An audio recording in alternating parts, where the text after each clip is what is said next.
முகநூல் ரசிகர்களுக்கு என்னுடைய அன்பான வணக்கங்கள். சித்ரா லட்சுமணன் என்ற பெயரிலும் சோஷியல் டாக்கீஸ் என்ற பெயரிலும் முகநூல் பக்கங்கள் மிகச் சிறப்பாக செயல்பட்டு கொண்டிருப்பதை நீங்கள் அறிவீர்கள்.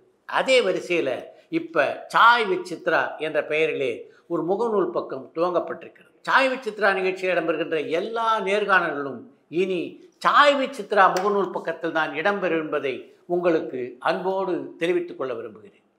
என்னுடைய மற்ற முகநூல் பக்கங்களுக்கு எப்படிப்பட்ட ஒரு ஆதரவை நீங்கள் இதுவரையிலும் தொடர்ந்து வழங்கி கொண்டிருக்கிறீர்களோ அதே மாதிரி ஒரு ஆதரவை இந்த சாய் வித் சித்ரா முகநூல் பக்கத்துக்கும் தாங்கள் அன்பு கூர்ந்து வழங்க வேண்டும் என்று உங்களை வேண்டி கேட்டுக்கொள்கிறேன். சாய் வித் சித்ரா முகநூல் பக்கத்தை தொடர்ந்து பாருங்கள்.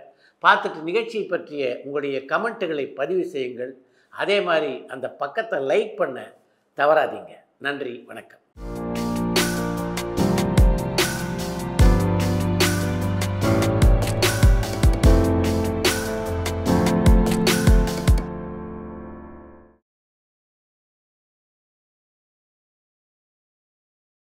இந்த மாதிரி சின்ன சின்ன கதாபாத்திரங்கள் நடித்தது எப்படிப்பட்ட ஒரு மனநிலையை உங்களுக்கு தந்தது? அப்போ எனக்கு வந்து எந்த கேரக்டர் கிடைச்சாலும் நான் ஆக்ட் பண்ண ஆரம்பித்தேன் சார். அதாவது வேலைக்காரி character, friend character, sister character, daughter character, எது கிடைச்சாலும் அதுவே நிறைவாக இருந்தது. என்னென்னா எனக்கு ஒரு சேலஞ்சிங்காக இருந்தது. எந்த டைலாக் கொடுத்தாலும் உடனே பைஹார்ட் பண்ணிவிட்டு அதை பண்ணக்கூடிய ஒரு கெப்பாசிட்டி வந்து எல்லா இயக்குநர்களும் என்னை வந்து நல்லா பண்ணுறேன் அது எனக்கு ஒரு பெரிய பூஸ்டாக இருந்தது. அதனால் அந்த அடுத்த ஸ்டேஜ் ஹீரோயினின்ற அந்த ஸ்டேஜுக்கு வந்து நான் அதை நினச்சி கூட பார்க்கல, வருத்தமும் படலை. நான் ஏன்னா ஹீரோயினியாக நடித்தா கூட வந்து 1-2 தான் நடிக்கணும், இந்த மாதிரி கேரக்டர் ரோல்ஸ் நடித்தா நிறைய படங்கள் நடிக்கலாம் அப்படின்னு சொல்லிட்டு அந்த மாதிரி அந்த இதில் நான் வந்து நடிக்க ஆரம்பிச்சுட்டு நிறைய படங்கள் அவர் எல்லா படங்களும் பண்ணேன். ஜெகநாதன் சார் படம், திருலோகச்சந்தர் சார்து, அப்புறம் வந்து நம்ம ராஜசேகர் சார், மலையூர் மம்மட்டியான், அப்புறம் வந்து அதை ஜெகநாதன் சார்து தான் கொம்பேரி மூக்கன். இந்த மாதிரி டி ராஜேந்தர் சார்கிட்ட எனக்கு வாய்ப்பு தேடி அவர்கிட்ட இருந்த ஒரு கணேசன் சொல்லிட்டு இருந்தார், அவரோட ஃப்ரெண்டு. அப்போ அப்பா சொல்லி வச்சுருந்தார். அப்போ அங்கே போனோன்னே அப்போ மயிலாப்பூரில் இருந்தார், மாடியில் ஃப்ளாட்டில். அப்போ ராகம் தேடும் பல்லவி ஷூட் நடந்துகிட்ருக்காங்க. அவங்க ஒரு டாக்டர் கேரக்டர், அனு தான் அதில் ஹீரோயினி பண்ணாங்க. அனு வந்து உட்காந்துட்ருப்பாங்க, அவங்களுக்கு ஏதோ ட்ரீட்மெண்ட் பற்றியெல்லாம் சொல்லக்கூடிய ஒரு கேரக்டர். டாக்டர் அந்த சைடில் ஒரு மேல் உட்காந்துட்டு இருந்தார். நானும் அப்பாவும் போயிட்டோன்னே அப்புறம் அவர் ரொம்ப கோவமாகவே இருப்பார் இல்லையா, டிஆர்எஸ் பயமாகவே இருக்கும் பார்த்து, அது மாதிரி தெரியும். ஆமாம், ஆனால் வந்து ரொம்ப தங்கம் சார், குழந்த மாதிரி. பழகினத்துக்கு அப்புறம் தான் சார் தெரியுது. ஃபஸ்ட்டு டே போனோன்னு அப்புறம் நான் போய் அந்த கதவு கிட்டே கையை கட்டிட்டு அப்படியே ஓரமாக நின்றுட்டு அவங்க அந்த சீனையே பார்த்துக்கிட்டு இருந்தேன். 10 போச்சு, 12 போச்சு, 15 போச்சு. அந்த டாக்டராக நடிக்கிறவர் சரியாக நடிக்கவே இல்லை. அப்புறம் டீ பிரேக் அப்படின்ட்டாரு. அப்புறம் சரின்ட்டு அப்போ தான் அந்த கணேசன் சார் கேப் கிடச்சிது. சார்கிட்ட கூட்டிகிட்டு போய், சார் இது மாதிரி என் ஃப்ரெண்டு இவரோட டாட்டரு நடிக்கணும்னு ஒரு பயங்கர ஆர்வமில் இருக்காங்க அப்படின்னா என்னையை பார்த்தாரு. இங்கிலீஷ் பேசுவியானார். சார் பேசுவேன் சார் அப்படின்னேன். இந்த டாக்டர் ரோல் பண்ணுறியா அப்படின்னாரு. பண்ணுறேன் சார் அப்படின்னேன். யோ கோட்டை கைட்டியானார். எனக்கு ஒரு மாதிரி பாவம், அந்த ஆர்டிஸ்ட் 15 டேக் அடிச்சுட்டு பாவம் அவர் உட்காந்துட்ருக்காரு. எழுந்திரியா கோட்டை கைட்டியா அப்படின்னாரு. எனக்கு அந்த ஆளை பார்க்க ரொம்ப பாவமாக இருந்தது. அப்புறம் நீ போட்டுக்கம்மா அப்படின்னாரு. சரி ரிஹர்சல் பார்க்கலாமான்னார். எனக்கு இந்த 15 டேக்கு பார்த்தேன்ல, அதில் என் டைலாக்கு மனப்பாடம் ஆகிடுச்சு. நான் சொன்னேன், சார் டேக் போகலாம் சார் அப்படின்னேன். நான் அப்படியா, சரி டேக் போகலாம்யா அப்படின்னாரு. அதே மாதிரி எடுத்தது அந்த இங்கிலீஷு, அந்த ப்ரொனவுன்சியேஷன், அந்த மெடிக்கல் வேர்ட்ஸு, அது இது எல்லாமே பேசி கிட்டத்தட்ட 1 பேஜ் டைலாக் இருக்கும் சார். எல்லாம் பேசி ஒரே டேக்கில் ஓகே ஆகிடுச்சு சார். சரி எக்ஸ்பீரியன்ஸ். ஆமாம் சார், கண்டிப்பாக சார். தாய் வீடுன்னு எனக்கு பூர்ண விஸ்வநாதன் சார் சொல்லுவார், லேக்கா நீ எவ்வளோ பெரிய ஆர்டிஸ்ட் ஆனாலும் தாய் வீடை என்றைக்கும் மறக்கக்கூடாது நீ.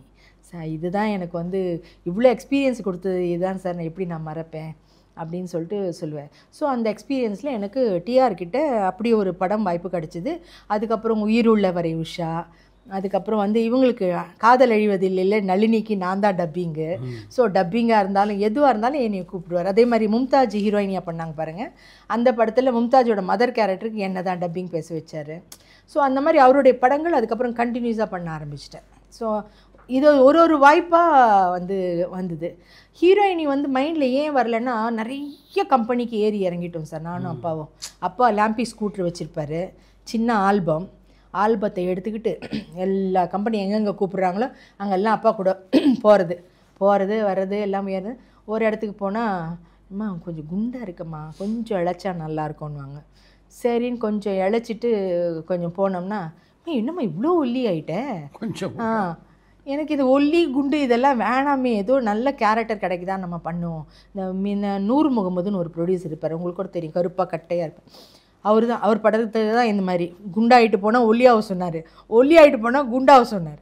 இங்கே எனக்கு வேண்டாமே வேண்டாம், நான் இருக்கிற மாதிரி இருந்துக்கிறேன்னு சொல்லிட்டு அதுக்கப்புறம் நான் வந்து படங்கள் ஹீரோயினிக்கின்றதை ட்ரை பண்ணுறதை விட்டுட்டேன். அதுக்கப்புறம் நிறைய கேரக்டர் ரோல்ஸ்.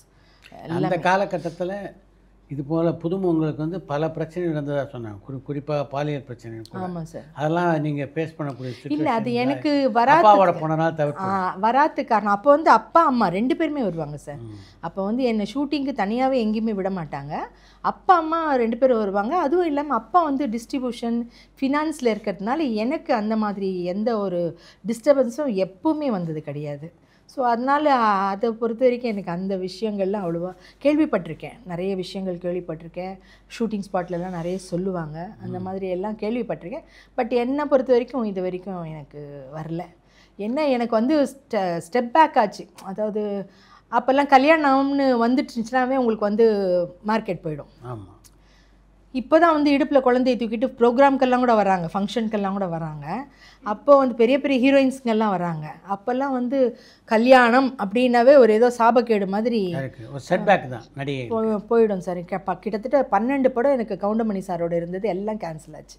கல்யாணம் ஆனது கல்யாணம்னு ஒரு அனௌன்ஸ்மெண்ட் வந்து நான் செந்தில் அண்ணன் கவுண்டமணி 3 பேர் சேர்ந்து தான் வந்து நிறைய படங்கள் பண்ணிட்டு இருந்தோம். 12 படம் எனக்கு கேன்சல் ஆகிடுச்சு சார் கல்யாணம்னு ஒன்றுனால. அப்புறம் லவ் பண்ணுறேன்ற மாதிரி தெரிஞ்ச உடனே அப்புறம் நம்ம தந்தியில் சிட்டுக்குருவியார் பாண்டியன் சார், ஏம்மா மேடம் நீங்கள் லவ் பண்ணீங்களான்னு. ஏன் சார் லவ் பண்ணக்கூடாது சார், பாவமா சார் அப்படின்னு. இல்லைம்மா உன்னை நான் எங்கே, அவர் ஒரு ஸ்லாங் பேசுவார், அழகாக இருக்கும். நம்ம ஃபோட்டோகிராஃபர் தங்கவேலு சாரும் சொல்லுவார், இல்லைம்மா உங்களை எங்கேயும் பார்த்தது இல்லை நாங்கள், இந்த சினிமாக்கா பீச்சுக்கா. அதனால் நான் சொன்னேன், நாங்கள் எங்கேயும் போக மாட்டோம் சார், ஆக்சுவலாக இது லவ் கூட கிடையாது, வீட்டில் பெரியவங்களாக பார்த்து ஏற்பாடு பண்ணது, எங்கள் பாட்டியோடைய ஏற்பாட்டில் நடந்ததுனால இது லவ்னுலாம் சொல்ல முடியாது சார். அதனால் வீட்டுக்கு அவர் வருவார், நாங்கள் இப்போ ஃபேமிலியோடு பேசுவோம் உட்காந்துக்கிட்டு, அப்புறம் கிளம்பி போயிடுவார். அதே மாதிரி எங்கன்னா கோயிலுக்கு போகிறோம் சினிமாவுக்கு போகிறோம்னாலும் ஃபேமிலியோடு போவோம், ஃபேமிலியோடு வருவோம். அதனால் லவ்வுன்னா நீங்கள் படத்தில் பார்க்குற மாதிரி மரத்தை சுற்றி பாட்டு பாடுறது, பீச்சில் போய் ஆடுறது அதெல்லாம் கிடையாது சார். அது ஃபஸ்ட் ஆஃப் ஆல் எங்கள் ஃபேமிலியில் அலோவும் பண்ண மாட்டாங்க, அதனால தான் உங்களுக்கு தெரியறதுக்கு வாய்ப்பு இல்லைன்னு. அப்போ அந்த படங்கள் அத்தனையும் வந்து கேன்சல் ஆச்சு. அது ஒரு கல்யாணம், அது ஒன்று ஃபஸ்ட்டு. அதுக்கப்புறம் தான் சரளாவே வந்தாங்க. கோவை சரளா வந்து எனக்கு அப்புறம் வந்தவங்க தான். இந்த குழந்தை பிறக்கிற நேரம் அது. ரெண்டாவது செட் வந்து ப்ரெக்னென்ட் ஆகிட்டேன், குழந்தை. அப்போ மறுபடியும் கல்யாணம் ஆனதுக்கப்புறம் முட்டி மோதி ஏதோ கொஞ்சம் வந்து எதா பண்ணலாம் அப்படின்னு சொல்லிட்டு மறுபடியும் என்ன சொல்கிறது, மறுபடியும் பிறந்த குழந்தை மாதிரி எல்லாம் தேடி மறுபடியும் கொஞ்சம் வந்துட்டு இருந்த நேரம் ப்ரெக்னென்ட் ஆகிட்டேன். ப்ரெக்னென்ட் ஆன உடனே அதுக்கப்புறம் வந்து செகண்ட் செட் பேக். அப்போ தான் வந்து சரளா என்ட்ரி வந்து அவங்க பண்ண ஆரம்பித்தாங்க. அதுக்கப்புறம் தான் வந்து சரி டப்பிங்கில் போவோம். நீங்கள் அந்த காலத்தில் நடித்த கதாபாத்திரங்களில் உங்களுக்கு ரொம்ப பிடித்த கதாபாத்திரங்கள் அப்படின்னு எதை சொல்லலாம்? இல்லை சார், நான் பண்ண கதாபாத்திரங்கள் அத்தனையுமே எனக்கு வந்து ஒரு, இப்போ உயிர் உள்ளவரை உஷா எடுத்துக்கிட்டிங்கன்னா அதில் ஒரு வேலைக்காரி ரோல் தான். சரிதா மேடமும் நானும் பேசுகிற மாதிரி தான் ரோலு. சார்கிட்ட நடித்ததில் எனக்கு வந்து பிடிச்ச படம் அது உயிர் உள்ளவரை உஷா. அதில் வந்து என்னென்னா அவர்கிட்ட இப்போ சொல்லுவாங்க இல்லைங்க சார், சென்னையில் நம்ம வண்டியை ஓட்டிட்டோம்னா எந்த ஊரில் போனாலும் வண்டியை ஓட்டலான்ட்டு. அந்த மாதிரி டிஆர் சார்கிட்ட நம்ம படம் நடிச்சிட்டோம்னு வச்சுக்கோங்களேன், எந்த கம்பெனி எந்த பாஷை எந்த லாங்குவேஜுக்கு போய் பேசினாலும் நடித்தாலும் நமக்கு வந்து நம்ம பிக்கப் பண்ணிக்கலாம். ஏன்னா சார் வந்து ஒரு 10 லைன் டைலாக் கொடுப்பாரு. டைலாக் கொடுத்து ரெடி ஆக்ஷன் ரெடி ஸ்டார்ட்னும் போது ஒரு மியூசிக் போட்டுருவார். உடனே வந்து லேக்கா 4வதுல இருக்கிற டைலாக் லைனில் வந்து 6வதுல போட்டுக்கோ, 6வதுல இருக்கிறது 2வது போட்டுக்கோன்னு நம்ம குழம்பு முடிக்கிறது ரெடி ஸ்டார்ட் ஆக்ஷன் அப்படின்ட்டு உடனே மியூசிக் போட ஆரம்பிச்சிடும். எது எப்படின்னு புரியும், அதுக்கப்புறம் பண்ணி டேக் ஓகே ஆகிடும். ஸோ அந்த மாதிரி ஒரு பெரிய ஒரு நமக்கு ஒரு பயிற்சி கூடம்னு கூட சொல்லலாம். அந்த மாதிரி ஒரு இடம் வந்து சாருது. அந்த உயிருள்ள ஒரு உஷா படம் எனக்கு ரொம்ப பிடிக்கும். சரி, உங்க தான் என்னாச்சு? அப்ப ஏமா கேக்குற? அந்த கடன் அனுக்குறானே அதான் என் புருஷன். குடிச்சிட்டு சண்டை போட்டு ஊட்ட விட்டு ஓடி போய் 1 மாசம் ஆகுது. எங்கேயோ கேட்ட குரல். அதில் வந்து ஒரு என்ன சொல்கிறது, சோம்பேறித்தனமான ஒரு ஒய்ஃப் கேரக்டரு. என் ஹஸ்பண்ட் கூட தான் அம்பிகா வந்து போயிடுற மாதிரி ஒரு கேரக்டரு. அதுவும் எனக்கு பிடிக்கும். அதே மாதிரி சகலகலா வல்லவன் அது பயங்கர ஆனால் இப்போ பார்க்கும்போது சார் எனக்கு இன்னும் இப்படி பண்ணியிருக்கலாமே, அப்படி பண்ணியிருக்கலாமேன்னு தோணும். அது அப்போ எனக்கு ஒன்றும் தெரியாது சார். அப்போ வந்து பார்த்தீங்கன்னா சகலகலாவில் கமல் சார் வந்து ஹிப்பில் ஒரு இடிப்பார். இடித்த உடனே அந்த பீச்சில் அப்படியே விழுந்து கிடப்பேன். பார்த்தீங்கன்னா அப்படியே தான் இருப்பேன் போஸ்ட்லேயே. இப்போ தோணுது, அப்படியே இல்லாமல் எழுந்து தட்டிட்டு அப்படி வந்திருக்கலாம்ல, ஏன் அப்படியே படுத்துட்டு இருந்திருக்கோம் அப்படின்னு சொல்லிட்டுன்னு. ஸோ அந்த மாதிரி நான் பண்ணதில் அத்தனையுமே முத்து எங்கள் சொத்து ஜிஎன் ரங்கராஜன் சாரோடைய இது பண்ணேன். அது மாடர்ன் தியேட்டர்ஸில் நடந்தது சார் ஷூட்டிங்கு. ஸோ அதெல்லாம் வந்து எனக்கு நான் பண்ண ரோல் அத்தனையுமே அது டிஃப்ரெண்ட் டைப்பான ரோல் தான். உனக்காகவே வாழ்கிறேன் பார்த்தீங்கன்னா செந்தில் அண்ணனோட காமெடியில் ஊமை மாதிரி பண்ணேன். ஸோ அப்போ வந்து நான் நடித்தது ஆக்சுவலாக வந்து இப்போ எப்படி இயக்குனர்கள் மேக்ஸிமம் இயக்குனர்கள்கிட்ட நான் நடிச்சிருக்கேன், அதே மாதிரி காமெடி ஆர்டிஸ்ட்கிட்ட அத்தனை பேர் கூட நடிச்சிருக்கேன். சுருளிராஜன் சார்கிட்ட சிறுசிரி மாமான்னு ஒரு படம், அதுக்கப்புறம் தேங்காய் சீனிவாசன் சார், அப்புறம் ஏ கருணாநிதினு ஒரு ஆர்டிஸ்ட் இருந்தாங்க, அவங்க கூட தங்கவேலப்பா, விகேஆர் அப்பா, நிறைய இந்த மாதிரி லூஸ் மோகன் சார், உசுலைமணி சார், அப்புறம் இந்த தயிர்வடை தேசிகன், செஞ்சி கிருஷ்ணன், ஸோ நிறைய காமெடி, அசோகன் சார், எல்லாரோடும் நடிக்கிற ஒரு பெரிய வாய்ப்பு எனக்கு கிடச்சிது. ஸோ அதுவே வந்து எனக்கு சுருளிராஜனோட நடித்ததில் மறக்க முடியாது சிறுசிரி மாமா. சிறுசிரி மாமாவில் வந்து நானும் அவரும் லவ் பண்ணுற சீன்ஸ் ரொம்ப நல்லாயிருக்கும். அதில் வந்து ஹீரோ விஜயகுமார் சாரும் பத்மபிரியாமாவும், நான் வந்து சுருளிராஜன் சாருக்கு பேர், தேங்காய் சீனிவாசனுக்கு இன்னொரு ஆர்டிஸ்ட்டு ஸ்ரீகாமுன்னு நினைக்கிறேன், அவங்க பேர் பண்ணியிருப்பாங்க. பட் அவர் கூட நடிக்கிறதே வந்து ஒரு நல்ல ஜாலியான ஒரு விஷயந்தான் சார். அது மாடுலேஷன் சத்தியமாக சார், அந்த மாதிரி மாடுலேஷன். அதுவும் இல்லாமல் அப்போ பிஸியான அவர் கணக்கில் வந்து கால் ஷீட் கொடுத்தவர் வந்து அவர் தான் வந்து சொல்லுவாங்க. 2 ஹவர் இங்கே ஒர்க் பண்ணுவார், 2 ஹவர் அங்கே போவார், இன்னொரு படத்துக்கு போவார், இன்னொரு 2 ஹவர் வேறு ஒரு படம், அந்த மாதிரி பிஸியான ஆர்டிஸ்ட் அவர். ஸோ அவர் கூட எனக்கு ஒரு வாய்ப்பு கிடச்சிது. அதே மாதிரி காஜா சார் படம், எம்ஏ காஜா சார் படம் மாந்தோப்பு கிளி, அதுலேயும் நான் சுருளி சாரோட காம்பினேஷன்ஸ் பண்ணேன். ஸோ அதுவும் எனக்கு பிடிச்ச படம். ஏன்னா சுருளி சாரோட பண்ணாவே வந்து அது சிரிப்பு அடக்கிறதுங்கிறதுலாம் ரொம்ப கஷ்டம் சார். அங்கே தான் கற்றுக்கிட்டேன் சிரிப்பெல்லாம் எப்படி அடக்கிக்கிட்டு. அதுக்கப்புறம் கவுண்டமணி சாரோடெல்லாம் பண்ணும்போது எனக்கு யார் ஆப்போசிட்டில் நின்று என்ன சிரிப்பு காமிச்சாலும் நான் சிரிக்கவே மாட்டேன்.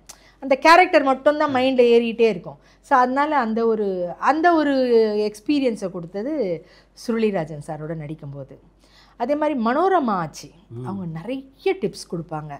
இந்த மாதிரி பண்ணணும், இப்படி பண்ணணும், அப்படி வரும்போது லேக்கா வாமா வா வா வா எப்படி இருக்கேன். அப்போல்லாம் நடிகர்கள் அப்படின்னாவே ஒரு அஃபெக்ஷன், குடும்பம் மாதிரி இருந்தது. மாடர்ன் தியேட்டர்ஸில் நாங்கள் எல்லாம் சுற்றி உட்காருவோம் சார். உட்காந்துக்கிட்டு பிரபு அண்ணன், அப்புறம் ஆச்சிமா, அப்புறம் இவங்க கீதா, ராதா தான் அதில் ஹீரோயினி, எல்லாம் உட்காந்துன்னு பேசிட்டு விளையாட பண்ணிவிட்டு, அப்போ இந்த டேப் சேர் தான் இருக்கும் அலுமினியத்தில் இது, அதில் உட்காந்துன்னு பேசிகிட்டு இருப்போம். சுகுணாம்மா போயிட்டு கீரை எல்லாம் பறித்து அவங்க ஆஞ்சி கிஞ்சி எடுத்துகிட்டு கீரை பொரியெல்லாம் பண்ணி எடுத்துகிட்டு வந்து ஒரு கப்பில் வச்சு எல்லாருக்கும் கொடுப்பாங்க. அதை உட்காந்து எல்லோரும் சாப்பிடுவோம். அப்புறம் பிரபு அண்ணன் வீட்டில் இருந்தாலும் இங்கே சென்னையில் ஷூட்டிங் இருந்தால் பிரபு அண்ணன் சைஸுக்கு ஒரு கேரியர் வரும். ஸோ அந்த மாதிரி ஒரு இது அதெல்லாம் நல்லா இருந்தது சார். அதாவது அத்தனை பேர், அத்தனை ஒரு ஜாம்பவான்கள் கூட நான் பழகின ஒரு பழக்கம் வந்து எனக்கு இப்போவும் வந்து மலரும் நினைவுகள். இப்போ உங்கள் இடத்துல வந்து நான் உட்காந்துட்ருக்கிறதே நிஜமாக வந்து இன்றைக்கி வந்து எனக்கு அந்த மலரும் நினைவுகளை அந்த கொடுத்ததுக்கு உங்களுக்கு தான் நான் முதல்ல சொல்லணும். அந்த காலத்தில் முடிசூடா மன்னர்களாக இருந்தவங்க எம்ஜிஆரும் சிவாஜி. ஆமாம் சார். அவங்க 2 பேரையும் சந்தித்து பேசக்கூடிய வாய்ப்பு இல்லை சார். எனக்கு எம்ஜிஆர் சாரையும் சிவாஜி சாரையும் பார்த்து பேசணுன்ற ஒரு ஆசை இருந்தது. பட் எனக்கு வந்து எம்ஜிஆர் சாரை பார்க்குற வாய்ப்புகள் இல்லை. ஆனால் சிவாஜி அப்பா கூட நான் நடித்தேன். ஆனால் அந்த படம் வந்து சேதுராமன் சார், தீர்க்கதரிசின்னு ஒரு படம். அது எப்படின்னா நான் அப்போ டப்பிங்கில் பயங்கர பிஸியாக இருந்தேன் சார். அப்போ பார்த்தீங்கன்னா உங்களுக்கு ஒரு காலம் வந்து டப்பிங் பிக்சர்ஸ்கள் வந்து நல்லா ஓடின ஒரு காலம் இருக்குது. அதில் வந்து தெலுங்கு டு தமிழ், மலையாளம் டு தமிழ், இந்த மாதிரி. அப்போ வந்து எல்லா ஹீரோயின்ஸ்க்கும் மேக்ஸிமம் 90% நான் தான் சார் பேசுவேன். அதில் விஜய் சாந்திக்கு மேக்ஸிமம் படம் நான் தான் பேசுவேன். அப்போ வந்து ஏவிஎம் இது பிரசாத் ஸ்டுடியோவில் வந்து டப்பிங்கு கார்டனில், பிரசாத் கார்டனில், சாரி வாகினி கார்டனில் டப்பிங்கு ஜெகநாதன் சார் நைட்டு ஃபோன் பண்ணுறாங்க. அப்போ வந்து இந்த கருப்பு லேண்ட்லைன் ஃபோன் தான், செல்லெல்லாம் இல்லைங்களே. அப்போ வந்து ஃபோன் பண்ணேன். அப்போ வந்து அதுக்கு முன்னாடி நான் கொம்பேரி மூக்கன் சாரோட படம் நடிச்சிருந்தேன். ஸோ அதனால் நான் என்னுடைய ஆக்டிங் அதெல்லாம் தெரியும் அவருக்கு. அதனால் நைட்டு ஃபோன் பண்ணுறாருமா, நான் ஜெகநாதன் பேசுகிறேன். சார் சொல்லுங்கள் சார்ண்ணே. இல்லை நாளைக்கு காலையில் பெரியவரோட ஷூட்டிங் இருக்குது, நீ வந்துடுற. பெரியவர் யார் சார்? சிவாஜி சார்மா. ஐயோ அப்படியா சார், அப்படியா வந்துடு. ஆனால் சார் வர முடியாது சார், ஏன்னா விஜயசாந்திக்கு பேசுறதுக்கு நான் அட்வான்ஸ் கை நீட்டி வாங்கிட்டேன் சார். எங்கள் ரைட்டருக்கு ஃபோன் கூட கிடையாது சார் அவர் வீட்டில் அப்படின்னு. அதெல்லாம் எனக்கு தெரியாது. பெரியவர் என்ன சொல்லிட்டாருன்னா, இந்த டைலாக்கு ஒரு 5 பக்கம் வரும், நல்ல ஆர்டிஸ்ட்டாக பார்த்து போட்டு என்னை சாவடிச்சிடாத அப்படின்னு எனக்கு வார்னிங் வேறு கொடுத்துட்டாரு. அதனால் எனக்கு எப்படியாவது என்னை வந்து காப்பாற்றி விட்டுருமா அப்படிங்கிறாரு. நான் சார் எனக்கு ஒன்றும் இல்லை சார், எனக்கு பயங்கர சந்தோஷம் சார் சிவாஜி அப்பாவோட நடிக்கிறதுக்கு. அதனால் வந்து எனக்கு இல்லை சார், நான் காலையில் சிட்டிஸ் போகிற மாதிரி நான் அங்கே போயிடுறேன். ஏன்னா எங்கள் ஆசிரியரை என்னால் காண்டாக்ட் பண்ண முடியாது, அதனால் நான் போயிடுறேன். அங்கே போனதுக்கப்புறம் நீங்கள் மேனேஜர்ஸ் யாருன்னா அனுப்பிச்சி வைங்க, என்னால் முடிஞ்ச அளவுக்கு நான் பார்க்குறேன் சார். அப்புறம் அதே மாதிரி மேனேஜர்ஸ் வந்துட்டாங்க. வந்தோடனே இந்த மாதிரி சொன்னேன், இந்த மாதிரி என்னொன்னே, என்னம்மா நீ தானேம்மா வந்து. அப்போ வந்து நான் வந்து என் ஒருத்திக்கு மட்டும் நான் தியேட்டர் போடுவாங்க சார், 9 to 1ன்னா என் ஒருத்திக்கு மட்டும். ஏன்னா சட்டுன்னு படத்தை முடிச்சிடுவேன் நான்ட்டு. ஒருத்திக்கு தானேம்மா தியேட்டர் போட்டிருக்கு, இப்போ யாரை போய் நான் தேடுறது அப்படின்னா, சார் இந்த மாதிரி பெரிய வாய்ப்பு சார் சிவாஜி சாரோட சார் அப்படி இப்படின்னா. சரி அப்போ 1 மணிக்கு வந்துடுவியா? நான் சார் 1 and 2 பிரேக் சார், 2 மணிக்கு நான் இங்கே இருப்பேன் சார் அப்படின்னு. சரி போனாங்க. அப்புறம் போனேன். அப்புறம் போனோடனே ஜெகநாதன் சார் அப்போ பார்த்தீங்கன்னா எல்லா பெரிய ஆர்டிஸ்ட்டுகள் அங்கே, சிவச்சந்திரன்லேருந்து சுலக்ஷனாலேருந்து ராஜீவ்லேருந்து லக்ஷ்மிமாவும் இருந்தாங்கன்னு நினைக்கிறேன், எனக்கு ஞாபகம் இல்லை. மேக்ஸிமம் ஆட்கள் தேங்காய் சீனிவாசன் சார். ஆக்சுவலாக அந்த கேரக்டரே வந்து தேங்காய் சீனிவாசனுடைய மருமக. என் மாமனார் இப்படி கொடுமைப்படுத்துகிறாரு, இப்படி பண்ணுறாரு, இப்படி என்னை வந்து கஷ்டப்படுத்துகிறாரு, அப்படி இப்படின்னு ஃபுல் அண்ட் ஃபுல் வந்து அப்பா கிட்ட, சிவாஜி அப்பா கிட்ட கம்ப்ளைண்ட் பண்ணுற ரோல். அதில் இன்னொரு பெரிய பெனிஃபிட் என்னன்னு பார்த்தீங்கன்னா, அதில் அத்தனை வகையான ஒரு ஆக்டிங்கும் வரணும். திட்டணும், அவரை அழணும், சபிக்கணும், இந்த மாதிரி நிறைய ஒரு எல்லாம் கலந்த ஒரு கலவையாக அந்த டைலாக்ஸு. அப்புறம் எனக்கு அது இப்போ அங்கே போய் ஷூட்டிங் ஸ்பாட்டுக்கு போன உடனே வந்து ஜெகநாதன் சார் வந்து மேலே தான் இருக்கார் பெரியவர், நீ போய் பார்த்துட்டு வந்துடு. சரின்னு சொல்லிட்டு நான் போனேன்னே வாசல்லையே வந்து மேக்கப் ரூம் வாசல்லையே வந்து ஒரு நம்ம இவர் சிவாஜி அப்பாவுடைய மேக்கப் மேன் இருந்தார், ரங்கசாமி அண்ணா. அப்புறம் அண்ணே வணக்கம் அண்ணே. ஏய் வாப்புல நான் பயங்கர ஃபேன் உனக்குன்னாரு. ஐயோ எனக்கு நீங்கள் ஃபேனா? என்ன தூர்தர்ஷன்லாம் உன் நாடகம்லாம் பார்க்குறேன் புள்ள, 3/4 மணி நேரம் 1/2 மணி நாடகம்லாம் எவ்வளோ சூப்பராக பண்ணிகிட்ருக்க நீ, எனக்கு உன்னை ரொம்ப பிடிக்கும்மான்னாரு. ரொம்ப நன்றிண்ணே, அப்பாவை பார்க்கணுன்னே. இரு நான் பார்க்குறேன்னு அப்புறம் பார்த்தாரு. அப்புறம் வாமா அப்படின்னாரு. அப்புறம் கூட்டிகிட்டு போனேன். அவர் அந்த மேக்கப் அந்த சேரில் அப்படி இன்னும் என் மனசில் அப்படி கண்ணை மூடி சாஞ்சிருந்தார். அப்போ ரங்கசாமி அண்ணன் வந்து, சார் அப்படின்னாரு. இல்லை அந்த பாப்பா உங்கள்கிட்ட ஆசீர்வாதம் வாங்கிறதுக்கு வந்திருக்காங்க, முன்னாடி வா அப்படின்னாரு. சரி முன்னாடி போனேன். சிங்கம் மாதிரி தான் சார், சிம்மக்குரல் தான், பயமாகவே இருக்கும். கிட்ட போன உடனே வந்து போய் நமஸ்காரம் பண்ணிட்டேன். நமஸ்காரம் பண்ண உடனே வந்து நல்லாரு நீ தான் பண்ணுறியா அந்த கேரக்டரு அப்படின்னாரு. ஆமாப்பா அப்படின்னேன். படிச்சிட்டியா, டைலாக்லாம் படிச்சிட்டியா அப்படின்னாரு. இப்போ தான்ப்பா கொடுத்தாங்க, படிச்சிட்டேன்ப்பா அப்படின்னு. தைரியமாக பண்ணு, பயப்படாத, என்ன சிவாஜி அவர் வேர்டு ஒன்று சொன்னார், அப்படியெல்லாம் இருக்கிறான் அப்படின்ட்டுலாம் நினச்சிக்கிட்டு நீ பயப்படாத, என்ன நல்லா பண்ணு அப்படின்னு சொல்லிட்டு சரின்னு சொல்லிட்டு பிளெஸ்ஸிங் வாங்கிட்டு வந்துட்டேன். அது பார்த்திங்கன்னா ஃபுல்லாக round trolley sir, round trolley போட்டு எல்லாம் சுற்றி சைலண்டாக நிற்கிறாங்க. நான் மட்டும்தான் சார் டைலாக்கு எல்லாம் பேசி முடித்து அழுது எல்லாம் பண்ணி முடித்தேன். அப்புறம் கிளிசரினும் போட்டுக்கல, நான் அழுது எல்லாம் பண்ணி எல்லாம் முடித்த உடனே பயங்கர ஒரு கிளாப் சத்தம், ரொம்ப சந்தோஷமாக இருந்தது. ஃபஸ்ட்டு கிளாப் அடித்தது அப்பா தான். சூப்பர். எனக்கு அப்படியே ஓடி போய் காலில் விழுந்துட்டேன். அப்பா ரொம்ப தேங்க்ஸ்ப்பா, தேங்க்ஸ். இல்லை நல்லா பண்ண சூப்பராக பண்ண நீ அப்படின்னாரு. சரின்னு சொல்லிட்டு அதுக்கப்புறம் மாஸ்டர் ஷாட்டு, அப்புறம் இது க்ளோஸ்அப்பு சஜஷன் அப்புறம் எடுத்தாங்க. அதுக்கப்புறம் அந்த ஸோ அந்த அனுபவம் வந்து அந்த படம் ரிலீஸ் ஆயிருந்துச்சுன்னா எனக்கு நல்லா இருந்திருக்கும். அப்பா என்ன பண்ணாருன்னா வந்து நல்லா பண்ணேன் வந்துட்டு அப்புறம் ஸ்டில் ஃபோட்டோகிராஃபரை கூப்பிட்டு ஒரு ஃபோட்டோ தீரா அப்படின்னாரு. எனக்கு ஒரு தெலுங்கு பேசினதை பார்த்தோன்னே எனக்கு பயங்கர ஷாக் ஆகிடுச்சு, தெலுங்கு పేసినారే அப்படின்ட்டுன்னு. బాగా మంచిగా ఒక ఫోటో తీసి అమ్మాయికి నేను ప్రజెంట్ చేసినట్టు చెయ్యి அப்படின்னாரு. அப்புறம் எனக்கு ரொம்ப சந்தோஷம். அப்புறம் வந்து ஃபோட்டோ வந்து என் ப்ரெசன்டேஷன் உனக்கு வீட்டுக்கு வரும் அப்படின்னு ரொம்ப தேங்க்ஸ்ப்பாண்ணேன். இப்போ அந்த ஃபோட்டோ இன்னும் வச்சிட்ருக்கேன் சார். நான் உண்மையிலேயே அந்த படம் வரல, பட் இருந்தாலும் வந்து அப்பாவை பார்த்து அப்பா கிட்ட பிளஸ்ஸிங் வாங்கிட்டேங்கிறதே எனக்கு வந்து ஒரு சந்தோஷமான ஒரு விஷயம். எம்ஜிஆர் ஐயாவை பார்க்கவே முடியல, அவ்வளோதான். செந்தில் கவுண்டமணி 2 பேரோட நடித்ததில் இன்னி வரைக்கும் உங்கள் நினைவில் நிற்கின்ற படம்னா எது? பகல் நிலவு சார். பகல் நிலவு வந்து கவுண்டமணி சார் மட்டும், அதில் ஐசரி வேலன் சார். அது வந்து மணிரத்னம் சாருடைய ஃபஸ்ட் மூவி அது. ஆனால் டைரக்ஷன் மேக்ஸிமம் வந்து மணி சார் வருவாங்க.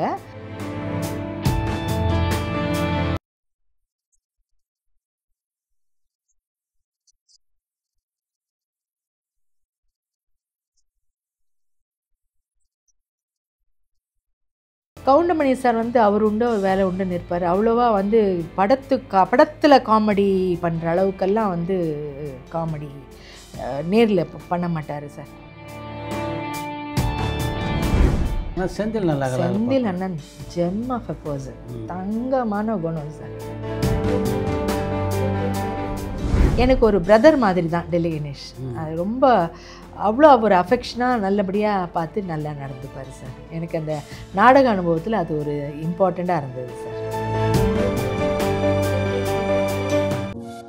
பரபரப்பான சினிமா செய்திகள், நட்சத்திரங்களின் பேட்டிகள், சினிமா வரலாறு ஆகியவற்றை பார்க்கவும் படிக்கவும் உங்களுக்கான இணையதளம் tourantalkies.co.